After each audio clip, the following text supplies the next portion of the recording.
நீங்கள் பார்த்துட்டு தான் பட்டுக்கோட்டை அறந்தாங்கி சாலை, காந்தி சிலையிலேருந்து அறந்தாங்கி சாலை பகுதி.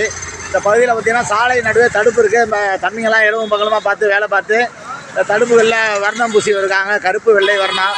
இரவு நேரங்களில் நம்மளுக்கு தெரிகிற அளவுக்கு.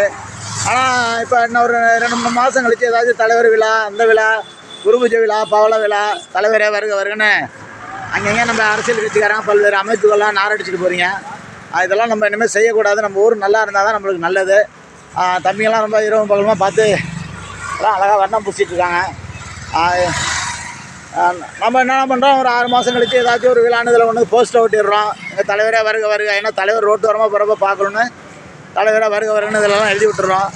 இந்த மாதிரி இது மாதிரிலாம் எழுதுனீங்கன்னா அப்புறம் நம்மளே புகார் கொடுக்குற மாதிரி இருக்கும். அப்புறம் உங்கள்கிட்ட தான் இந்த அபராதம் வசூல் பண்ணுற மாதிரி இருக்கும். அதனால் இந்த காணொலியை பார்த்துட்டு இருந்த அத்தனை அரசியல் பொது அமைப்புகளுக்கு, பல்வேறு அமைப்புகளுக்கு, சாதி அமைப்புகளுக்கெல்லாம் ஒரு அன்பான வேண்டுகோள். இனிமேல் ஹைவேஸில் இதுமாரி பாலத்தில், பாலக்கட்டையில், ரோட்டு வரமாக தடுப்புகளெல்லாம் இனிமேல் எழுதுனீங்கன்னா தமிழ்நாடு தெய்வீக தமிழ் புரட்சி பாசறை சார்பில் புகார் கொடுப்போம் என்று இந்த காணொலி மூலியமாக தெரிஞ்சுக்கிறோம்.